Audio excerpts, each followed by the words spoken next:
श्री महाप्रज्ञ गुरवे नमः। जिसके सांसों में रहता है शाश्वत शांति का स्पंदन, उस महाप्रज्ञ को वंदन, उस महाप्रज्ञ को वंदन। सत्य अहिंसा अनेकांत को अर्पित जिसका तन मन, उस महाप्रज्ञ को वंदन, उस महाप्रज्ञ को वंदन। जिसके सांसों में रहता है शाश्वत शांति का स्पंदन, उस महाप्रज्ञ को वंदन, उस महाप्रज्ञ को वंदन।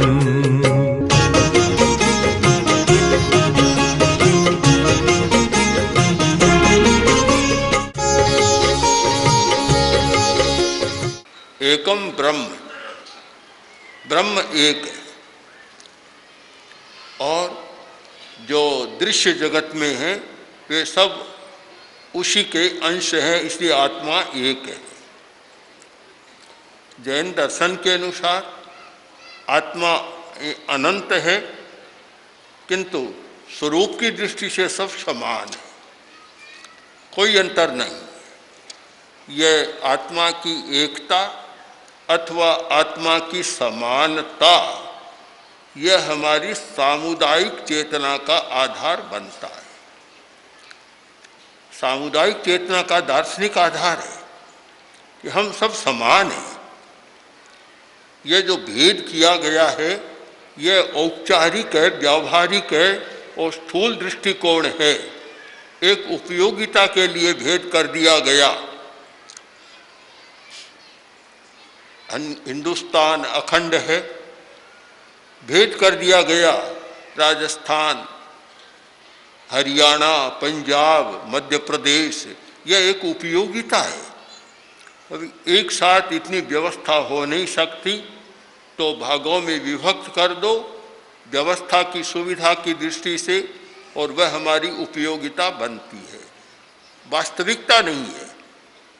वास्तव में सब आत्माएं समान हैं, तो फिर हमारी चेतना भिन्न नहीं हो सकती। सबकी अनुभूति समान है और इसी आधार पर आचार्यों ने यह प्रतिपादन किया था कि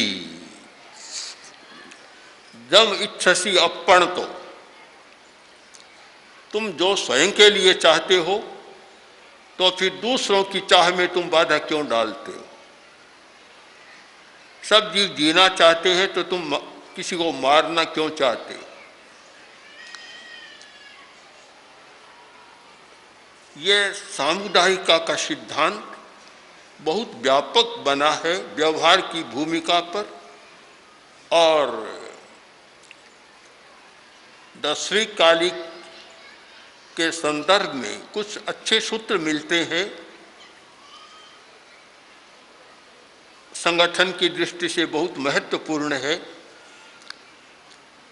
और धार्मिक संघों के लिए भी बड़े महत्वपूर्ण है कि जो व्यक्ति किसी संघ या संगठन के एक सदस्य की निंदा करता है तो वह निंदा एक व्यक्ति की नहीं होती, पूरे संघ की होती।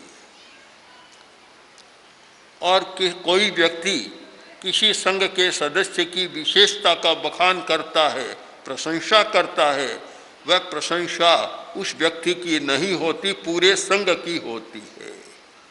एकम्मी हीलियम्मी हीलिया हुंति सब्बेवी, एकम्मी पूजियम्मी पूजिता होंति सब्बेवी। एक की प्राकृत का एक सुंदर सूक्त है कि संगठन के किसी एक सदस्य की अवहेलना करो, वह संघ की अवहेलना है, सबकी अवहेलना है। और संघ के किसी एक सदस्य की पूजा करो तो वह पूजा पूरे संघ की पूजा है, किसी एक व्यक्ति की नहीं है। एक बहुत महत्वपूर्ण सूत्र है। इस पर हम सामाजिक दृष्टि से विचार करें कि एक समाज हिंदुस्तानी समाज और उस समाज में कुछ व्यक्ति तो बहुत आराम के साथ रहते और कुछ व्यक्तियों को खाने को दाने भी नहीं मिलते। यह अवमानना है, उन व्यक्तियों की नहीं, पूरे राष्ट्र की अवमानना होती है।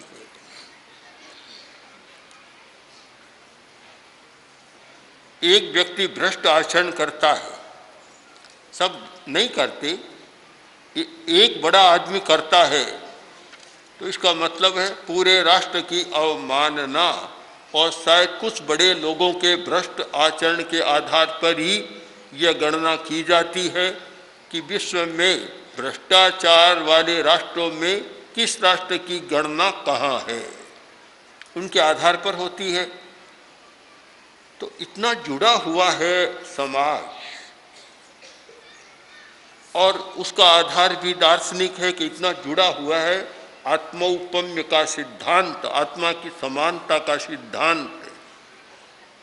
इसलिए हम एक के आधार पर कोई बात नहीं सोच सकते। जहाँ संघ है, संगठन है, एक व्यक्ति का बहुत उत्कर्ष होता है, उसमें क्षमताएं होती है, उसकी विशेषताएं होती है, और वह उत्कर्ष को प्राप्त करता है। अब वह एक प्रसंग ऐसा है कि ईर्ष्या का भी वही प्रसंग है और सामुदायिकता का भी वही प्रसंग है। एक व्यक्ति की विशेषता हुई और ईर्ष्या शुरू हो जाएगी, उसे गिराने का प्रयत्न किया जाएगा। कारण कि सामुदायिक चेतना नहीं। सामुदायिक चेतना का यदि विकास हो तो गिराने का प्रयत्न नहीं, प्रमोद का प्रसंग आएगा कि देखो कितना अच्छा है कि इस एक व्यक्ति के कारण हमारा पूरा संघ, हमारा पूरा संगठन शक्तिशाली हो रहा है। दोनों कोण है, ईर्ष्या का भी प्रसंग है और उत्कर्ष भावना का भी प्रसंग है। तो जिसमें सामुदायिक चेतना नहीं होती, कोई वैयक्तिक चेतना काम करती है, वहाँ तो ईर्ष्या होने का अच्छा प्रसंग है। और जिसमें सामुदायिक चेतना होती है, उसका चिंतन भी स्वस्थ होता है कि एक उत्कर्ष इसका नहीं, हमारे हम सब का है।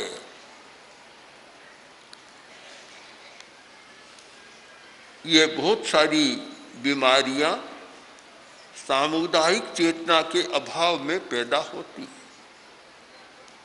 यदि सामुदायिक चेतना हो तो विषम विभाग की बात भी ज़्यादा चल नहीं सकती। आज तो विषम विभाग, विषम भाग है, विषम विभाग है। यानी हम एक धर्म संघ की दृष्टि से विचार करें तो धर्म संघ में जो भी कुछ आय प्राप्त हो उसमें सबका हिस्सा है। और संगठन की या राष्ट्रीय दृष्टि से विचार करें तो राष्ट्र की जो आय है उसमें सबका हिस्सा है। किंतु सामुदायिक चेतना के अभाव में कुछ लोग तो बहुत ले जाते हैं और कुछ लोग बिल्कुल वंचित रह जाते हैं। सम विभाग नहीं होता, जहाँ जितनी अपेक्षा है वह पूरी नहीं होती, क्योंकि संभाग की चेतना भी नहीं है। और सम विभाग करने की चेतना भी सामुदायिक चेतना का ही एक अंग है। मैंने पहले भी पूछा था कि मुझे तो बड़ा अटपटा लगता है कि रेल के डिब्बे में 50 लोग बैठे हैं, 100 लोग बैठे हैं, 5 लोग तो बहुत बढ़िया भोजन कर रहे हैं और 5 लोग है वे रोटी भी पूरी नहीं खा रहे। बड़ा अटपटा लगता है, कैसे खाते हैं और कैसे उनके गले उतरता है, मैं तो नहीं समझ सकता। मैंने कई लोगों से पूछा कि ऐसा करते तो हैं कि हम वहाँ परवाह नहीं करते कौन बैठा है, बस हम तो अपना काम करते हैं, अपना खाना खा लेते हैं, जलपान कहते हैं कर लेते हैं। कारण कि सामुदायिक चेतना नहीं। जो हमारा दार्शनिक सिद्धांत है वह अगर व्यवहार में होता और सामुदायिक चेतना होती तो ऐसा कभी संभव नहीं होता। सामुदायिक चेतना में व्यक्ति अपनी बात नहीं सोचता, केवल अपनी नहीं सोचता, पूरे समूह की बात सोचता है, सबकी बात सोचता है। वासुदेव कृष्ण का एक बहुत सुंदर प्रसंग है कि उनके पास कई भेड़ियां थी। प्राचीन काल में भेड़ियों का बड़ा महत्व होता था। एक संग्रामिक भेड़ी थी जो संग्राम के लिए काम में आती थी। एक कौमुदी की भेड़ी थी जो विशेष उत्सवों पर काम आती थी। और एक भेड़ी उनके पास थी अशिवोपशमनी, अशिव का उपशमन करने वाली अशिवोपशमनी भेड़ी थी। कितना बड़ा एक चमत्कार ही था कि वासुदेव कृष्ण आयुधशाला में जाते और एक बार भेड़ी बजाते, इसका परिणाम इतना बड़ा विशाल नगर द्वारिका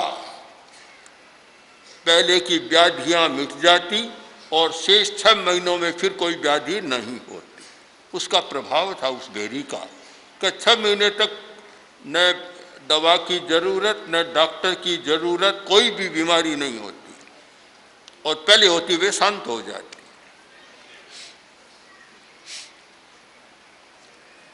एक सामुदायिक चेतना का बड़ा उदाहरण है। तो आप इसका यह भी देखें कि जिसमें सामुदायिक चेतना नहीं होती और वैयक्तिक स्वार्थ होता है तो वहाँ भ्रष्ट आचरण भी होता है।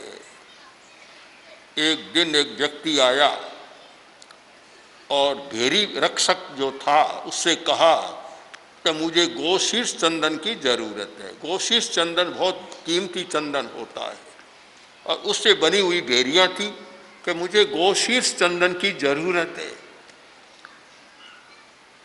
उसने कहा कि वह तो मिल नहीं सकता, कि नहीं मुझे दे दो, ये लो लाख रुपये और मुझे थोड़ा टुकड़ा उसका दे दो। लोभ में आ गया। ये भ्रष्ट आचरण लोभ के कारण होता है, व्यक्तिगत सुविधा के कारण, व्यक्तिगत लोभ के कारण। और थोड़ा टुकड़ा काटा, उसको दे दिया। चंदन का दूसरा टेकड़ा थिग्गल कहते हैं, थिग्गल चेप दिया, ठेका लगा दिया, चेप दिया। लोगों को पता चला कि ये मिल सकता है। एक के बाद कभी कोई कठिनाई को लेकर आता रहा, वह टुकड़े तोड़ तोड़ कर देता रहा और जगह जगह शान दिशान थिग्गल नकल जो सामान्य चंदन के टुकड़े जुड़ते गए। समय आया, आज का दिन है कि श्री कृष्ण भेरी वादन करेंगे। और श्री कृष्ण आए आयुधशाला में, भेरी ली तो उसकी आवाज जहां पूरी द्वारका में सुनाई देती थी और आज वह आवाज पूरी आयुधशाला में भी नहीं पहुंची। वासुदेव कृष्ण ने देखा ये क्या हुआ। देखा तो भेरी तो टुकड़ों का समूह बनी हुई है, चेप्पा ही चेप्पा, थिग्गल ही थिग्गल, शान ही शान। आगे की बात हम छोड़ दें, हम इस पर विचार करें। एक वह चेतना श्री कृष्ण की जो सामुदायिक चेतना, जो पूरे नगर के लिए हजारों हजारों लाखों लोगों के लिए भेरी का वादन करते, सबके अशिव का उपशम हो जाता, व्याधियां समाप्त हो जाती। और एक वह व्यक्तिगत चेतना, स्वार्थ की चेतना, लोभग्रस्त चेतना या को सुविधावादी चेतना, जो इतनी कीमती भेरी को भी खंडित कर देती है और उसके महत्व को समाप्त कर देती है। अब दोनों चेतनाओं को देखें तो पता चलेगा कि यह जो व्यक्तिवादी चेतना है या लोभ की चेतना है, यह भ्रष्ट आचरण पैदा करती है और सामुदायिक चेतना का ध्वंस करती है। और जिसकी सामुदायिक चेतना होती है वह केवल अपना स्वार्थ नहीं देखता, वह सबके लिए करता है। कठिन बहुत है। कठिनाई इसलिए है कि व्यक्ति की एक सीमा है, शरीर से बंधा हुआ है, सीमा है। पहली सीमा तो है शरीर की, इसलिए सामुदायिक चेतना सहज नहीं होती, बहुत कठिनाई होती है। व्यक्ति अपने शरीर की बात ही सोचता है, और इसीलिए भगवान महावीर ने परिग्रह के 3 प्रकार बतलाए। उनमें एक बड़ा प्रकार है शरीर, शरीर परिग्रह है। हम और बात तो छोड़ दें, साधु सन्यासी बने हैं, चाहे किसी के पास धन पैसा नहीं है, किंतु एक परिग्रह तो है ही। एक परिग्रह कर्म का, संस्कारों का, वह भी है। 2 परिग्रह तो हमारे साथ भी जुड़े हुए। धन किसी के, साधु संत भी बहुत रखते हैं, जिनके पास तीनों हो तो तीनों प्रकार का परिग्रह, किंतु 2 परिग्रह तो हम सबके साथ, जो पैसा नहीं रखते उनके साथ भी जुड़ा हुआ है। शरीर परिग्रह, शरीर का ममत्व, और कर्म संग्रह, कर्म संस्कारों का संग्रह, यह परिग्रह जुड़ा हुआ है। तो बस जहाँ व्यक्तिवाद में अपने शरीर की बात आ जाती है। दूसरा है गृहस्थ के लिए परिवार की समस्या। अपने शरीर पर ज़्यादा ध्यान देता है, अपने परिवार पर ज़्यादा देता है, और दूसरों को बस दूसरा पराया पराया मान लेता है। एक व्यक्ति दुकानदार है, बेचता है माल, मिलावट बहुत करता है। अब लड़का आया और बोला, पिताजी आज घर में मसालों की जरूरत है। अब पिता मौन हो गया। ग्राहक बैठे थे, पिता मौन रहा कि बैठ जा बैठ जा, उसको बिठा दिया। सब चले गए, ग्राहक चले गए। तब पिता बोला कि बेटा देख, अपने यहाँ से मसाले नहीं मिलेंगे, क्योंकि ये मिलावटी है। तू फलानी दुकान में जा, वहाँ शुद्ध मसाला मिलता है, वहाँ से ले जा। अब दूसरों के लिए तो मिलावटी मसाला बेचता है। जहाँ अपना प्रश्न आया, अपनी दुकान से नहीं लेगा, वह दूसरे की दुकान से, जहाँ की शुद्ध मिलता है वहाँ से लेगा। ये एक ऐसा द्वंद्व है व्यक्तिगत चेतना का, सामुदायिक चेतना का, कि इसी के आधार पर बहुत सारी समस्याएं पैदा हो रही है।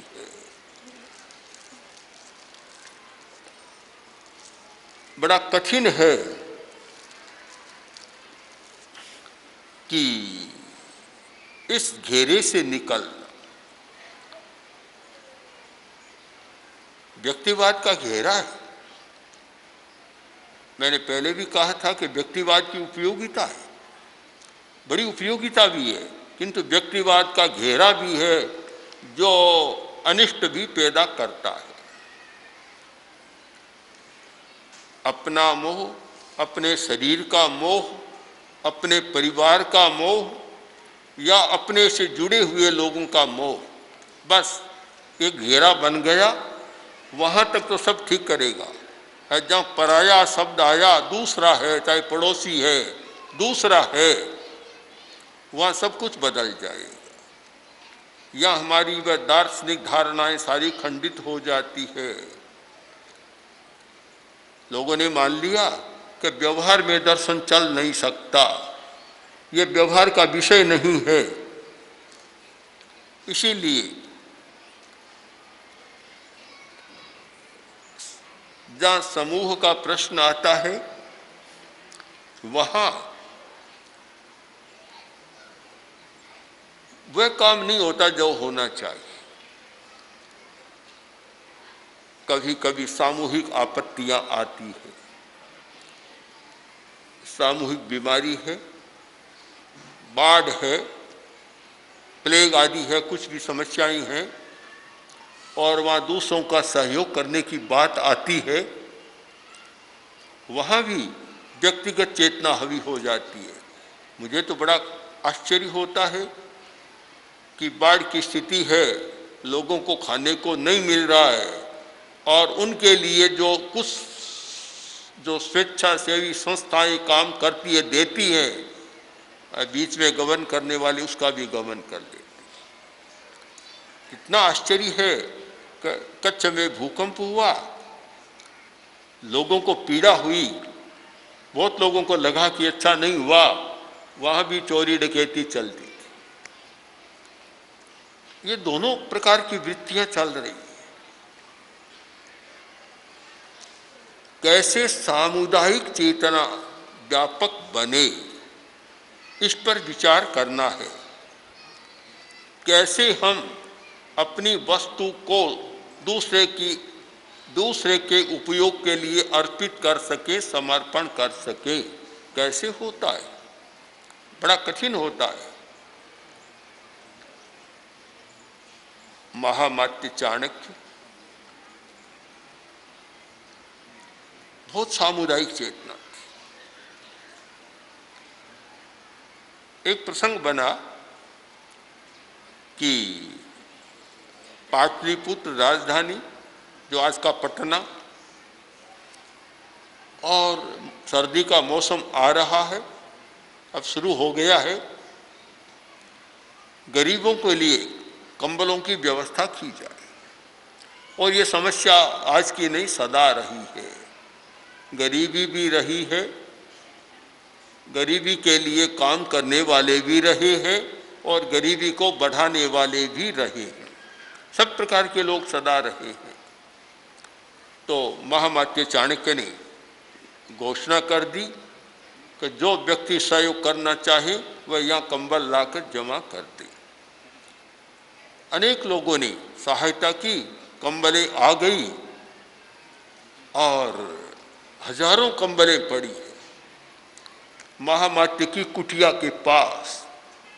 आपको पता है कि इतने विशाल साम्राज्य का महामात्य, सर्वे सर्वा, राज्य का संचालक, प्रासाद में, महलों में नहीं रहता था, एक कुटिया में रहता था। और कुटिया में भी कोई बहुत सज्जा नहीं, सामान्य तरीके से रहता था।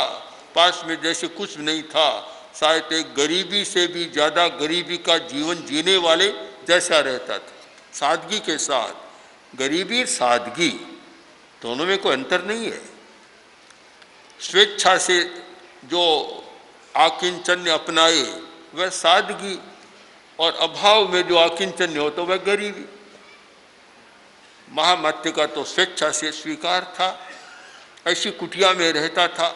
रात का समय चोरों ने देखा बड़ा अच्छा अवसर है, 2-4 चोर मिले, तो अच्छा मौका है, बढ़िया बढ़िया कंबल मिलेंगे। चोरी करने आए। चोर भी कम थे उस समय, फिर भी अभाव तो नहीं होता, न किसी अच्छाई का बुरा होता अभाव होता और न किसी बुराई का अभाव होता। आए और देखा कि महामात्य चाणक्य सो रहे हैं कुटिया में। पहले वहीं गए, देखा सो रहे हैं और जो कंबल ओढ़ा हुआ है बिल्कुल साधारण सा कंबल ओढ़ा हुआ है, पुराना कहीं फटा हुआ भी होगा। ये देखा और चोरों का दिल बदल गया। तो अरे ये क्या, इतना बड़ा आदमी, महामात्य, राज्य का सर्वेसर्वा, और ये इतने बढ़िया बढ़िया बाहर कंबल पड़े हैं और स्वयं एक पुराना फटा हुआ कंबल ओढ़े हुए सो रहा है। उनकी चेतना भी बदल गई, चोरी नहीं की, वापस चले गए। अगर आज भी संघ के, संगठन के या राष्ट्र के प्रमुख व्यक्ति ऐसे हों इतनी सादगी के साथ, तो शायद जनता का मन भी बदल सकता है, भ्रष्टाचार भी कम हो सकता है। पर बड़े लोग तो बड़ी शान शौकत के साथ रहे और दूसरों को बदलना चाहिए, कभी संभव नहीं होता। सामुदायिक चेतना का सूत्र है कि जो प्रमुख है, नेता है, मुखिया है, वह कैसे रहता है, कैसी जीवन शैली है उसकी। यह सामुदायिक चेतना की जगाने में बहुत सहायक बनता है कि उसकी जीवन शैली कैसी है, उसका खान पान कैसा है, उसका रहन सहन कैसा है, उसका आचार विचार कैसा है। यह सामुदायिक चेतना के जागरण का बड़ा साधन बनता है। इस चेतना का विकास हो तो एक समाज का बहुत बड़ा परिवर्तन हो सकता है, और कम से कम साधना करने वाले तो अवश्य इस चेतना का विकास करें, व्यक्तिवादी मनोवृत्ति को सीमित करें, उस सामुदायिक चेतना का विकास करें, तो साधना के क्षेत्र में फिर ईर्ष्या, स्पर्धा, द्वंद्व ये सब समाप्त हो सकते हैं, और इनको समाप्त करना एक साधक के लिए बहुत आवश्यक है। ओम आरती। ओम श्री महाप्रज्ञ गुरवे नमः।